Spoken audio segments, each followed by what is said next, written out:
গত কয়েক বছরে অসাধারণ কিছু টেস্ট ম্যাচ জিতেছে বাংলাদেশ। নিউজিল্যান্ডের বিপক্ষে, পাকিস্তানের বিপক্ষে সেই ম্যাচগুলো ছিল ঐতিহাসিক, কিন্তু সেই ম্যাচের যে রোমাঞ্চ ছিল তার থেকে অনেক বেশি রোমাঞ্চ ছিল আজকে এই যে মিরপুর শেরেবাংলা স্টেডিয়ামে জয়টা। এই জয়টা অসাধারণ একটা জয়, কারণ হচ্ছে আপনার সাধারণত শেষ দিনে এসে 2 সেশন আগে ডিক্লেয়ার করা, এবং সেই ডিক্লেয়ার রানটাও খুব বেশি না, 268। কন্ডিশন অনুযায়ী উইকেট যে খুব পরিবর্তন হয়ে গেছিলো তাই তেমনটা নয়। সেই জায়গা থেকে বাংলাদেশ যেভাবে ম্যাচটা জিতেছে, বোলিংয়ে অসাধারণ ডেলিভারি দিয়েছে, সেই রোমাঞ্চটা প্রত্যেকের চোখে লেগে থাকার কথা। দর্শক, সমকালের ফেসবুক পেজ এবং ইউটিউব চ্যানেলে আপনাদেরকে স্বাগত। আমি সেকান্দার আলী যুক্ত হয়েছি মিরপুর শেরেবাংলা স্টেডিয়াম থেকে। আজকে বাংলাদেশ পাকিস্তানকে হারিয়েছে সিরিজের প্রথম টেস্টে। অসাধারণ একটা গেম। আপনার প্রতিটা দিনই একটা করে রোমাঞ্চ নিয়ে এসেছে এই টেস্টে, নানা রকমের রোমাঞ্চ। আপনি যদি প্রথম দিকে চিন্তা করেন, নাজমুল হোসেন শান্ত অসাধারণ ক্রিকেট খেলেছে, তার ব্যাটিং সেঞ্চুরি করেছেন। তার পরবর্তীতে মুমিনুল, তিনিও ওখানে হাফ সেঞ্চুরি করেছেন, 91-এ আউট হয়ে গেছেন। মুশফিক পরের দিন হাফ সেঞ্চুরি করেছেন, 71-এ আউট না হলে আরও একটা বড় ইনিংস বা বড় কিছু দেখার সুযোগ থাকতো। কিন্তু এই যে মানে 3 জনের 3টা ইনিংস, এই 3টা ইনিংস বাংলাদেশকে নিয়ে গিয়েছিল 413 রানে। সেই জায়গা থেকে পাকিস্তানকে যেভাবে মেহেদী হাসান মিরাজ প্রথম ইনিংসে বান্ডেল আউট করতে সাহায্য করেছে 5 উইকেট নিয়ে, এবং নাহিদ রানা, তাসকিন আহমেদ অসাধারণ ডেলিভারি দিয়েছেন।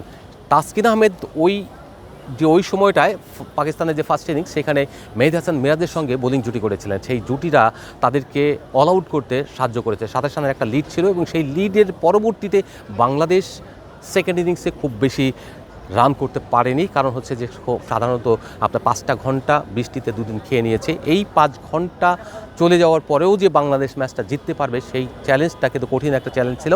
আশরাফুল বলেছিলেন 260 থেকে 70 রানে যদি একটা টার্গেট দেয়া যায় পাকিস্তানকে, তাহলে 70 ওভার বা 75 ওভার যদি বোলিং করার সুযোগ থাকে, তাহলে পাকিস্তানকে হারানো কোনো কঠিন কোনো কাজই হবে না। যদিও আপনার সালমান আগা বলেছিলেন যে এটা তাদেরকে যদি সাহস থাকে তাহলে এইরকম একটা রান, 260 রানের একটা চ্যালেঞ্জ 75 ওভার রেখে দিয়ে দেখুক, আমরা ঠিকই জেতার জন্য খেলব।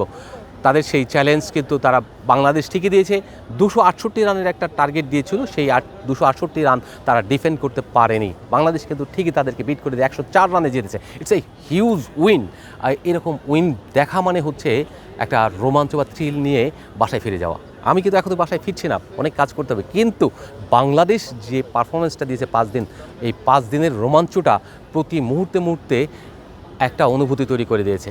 যদিও খুব বেশি দর্শক ছিল না, কিন্তু যারা ছিলেন প্রতিটা সেশন উপভোগ করে গিয়েছেন। আপনি দেখেন, একটা সেশনে মনে হয়েছে যে এই বুঝি সে ম্যাচটা ছুটে গেল, এই বুঝি ম্যাচটা হেরে গেল।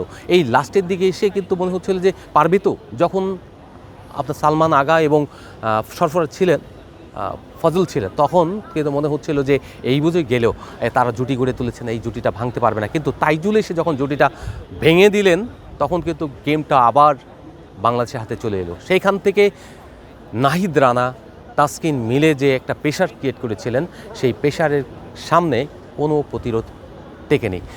বাংলাদেশের তাসকিন যেমন একটা গুরুত্বপূর্ণ প্লেয়ার, তার যে গতি, তার যে এক্সপিরিয়েন্স, সেই এক্সপিরিয়েন্স দিয়ে তিনি ডেলিভারি দেন, এবং সেই ডেলিভারির আউটপুট এখন বাংলাদেশ পাচ্ছে। তিনি টেস্টে নর্মালি খেলেন, 1.5 বছর পর নেমে খেলতে এসেও যে পরিমাণ যেভাবে তিনি বোলিংটা করেছেন, আসলে তিনি অসাধারণ। কিন্তু নাহিদ রানার কথা চিন্তা করেন, তিনি টানা ক্রিকেট খেলছেন, ওয়ানডেতে 5 উইকেট নিয়েছেন কিছুদিন আগে এখানেই নিউজিল্যান্ডের বিপক্ষে। তার আগে কিন্তু পাকিস্তানের বিপক্ষে নিয়েছেন, আবার এখানে পাকিস্তানের বিপক্ষে আজকে টেস্টে 5 উইকেট নিলেন। তার জন্য সব কিছু যেন সাজিয়ে রেখেছে ক্রিকেট দেবতা, যে নিয়ে নাও, তুমি কত উইকেট নিবা, 5 উইকেট করে নাও।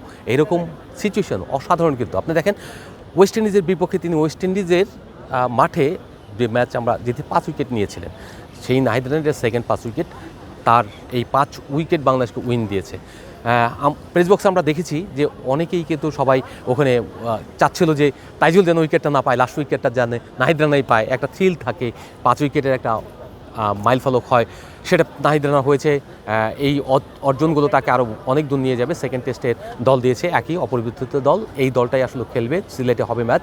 সেই ম্যাচে আশা করা যায় একই রকম প্রতিদ্বন্দ্বিতা থাকবে, যদিও বৃষ্টির বাধা ওখানে অনেক বেশি পরিমাণ বৃষ্টি হওয়ার সম্ভাবনা আছে। তারপরেও যদি রেজাল্ট বের করতে পারে, সেটা হবে অসম। বাংলাদেশ যেটা বলছিলেন ক্যাপ্টেন প্রেস কনফারেন্সে, যে এই রকম সিচুয়েশনে বাংলাদেশ সচরাচর কখনোই করেনি যে এরকম চ্যালেঞ্জ ছুড়ে দেওয়া অর্থাৎ ইনিংস ঘোষণা করার সাহস দেখানো।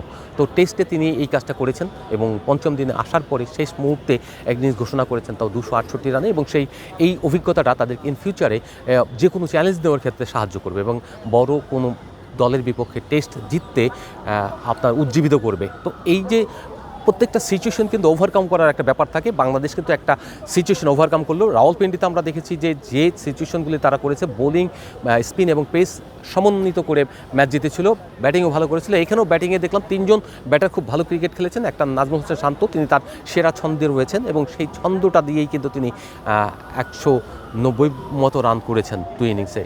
সেকেন্ড ইনিংসে অলমোস্ট তিনি আরেকটা 100 ছুঁয়ে ফেলার মতো জায়গায় পৌঁছে গিয়েছিলেন, কিন্তু আনফর্চুনেটলি একটা রিভার্স সুইপ খেলতে গিয়ে আউট হয়ে গিয়েছেন। আবার ধরেন তিনি যদি মমিনুলের কথা চিন্তা করেন, মনে হয়েছিল একটু সুলুক খেলেছেন, কিন্তু প্রতিপক্ষ এবং উইকেটের বিবেচনায় তিনি আসলেই ভালো ক্রিকেট খেলেছেন এবং ব্যাটিং করেছেন। সেই জায়গা থেকে যদি চিন্তা করা হয়, এবার কিন্তু 2 জন ব্যাটার এবং মুশফিক সঙ্গে 3 জন ব্যাটার, তাসকিন লাস্টের দিকে এসে একটু আউটপুট দিয়েছে, সব কিছু মিলিয়ে ব্যাটিংটা একটা কম্প্যাক্ট হয়েছে পাকিস্তানের বিপক্ষে। আর বোলিং তো অসাধারণ বাংলাদেশ অনেক বছর ধরেই, এবং বাংলাদেশ ম্যাক্সিমাম টেস্টই যেতে বা যে কোনো খেলায় যেতে বোলারদের উপরে, এখন ব্যাটিংটাও তার সঙ্গে যোগ হয়েছে। টেস্টের ব্যাটিং বাংলাদেশ খুব শক্তিশালী, বিশ্বের যে কোনো দলের সঙ্গে এখন যদি তুলনা করা হয় তাহলে দেখবেন যে এক্সপিরিয়েন্সের দিক দিয়ে বাংলাদেশ অনেক ভালো একটা দল। তো এই যে তাদের উন্নতি, নিউজিল্যান্ড থেকে শুরু হয়েছিল মমিনুলের হাত ধরে, আমরা তারপরে দেখলাম যে পাকিস্তানে জিতটা হয়েছে এবং নিউজিল্যান্ডকে সিলেটে হারিয়েছে। সব কিছু মিলে মাউন্ট মঙ্গানুই থেকে সিলেট, আবার রাওয়ালপিন্ডি থেকে মিরপুর, এই যে কম্বিনেশন, এই যে টাই আপ করা, এই টাই আপ বাংলাদেশকে টেস্ট ক্রিকেটে অনেক দূর নিয়ে যাবে। এবার নাজমুল হোসেন শান্তর প্রত্যাশা তারা 4 থেকে 5 দিনের মধ্যে টেস্ট সাইকেল শেষ করবে। যদি এই বছর শেষ করতে পারে, যদি এই এক্সপিরিয়েন্সের জায়গাগুলো পরবর্তীতে কাজে লাগাতে পারে, আশা করা যায় আগামী সাইকেল যে আসবে 27 থেকে 29, এই সাইকেলে বাংলাদেশ একটা বড় কিছু করে ফেলবে। ধন্যবাদ, এখানে শেষ করছি। আবার দেখা হবে অন্য ভেন্যুতে, সিলেটে হয়তো।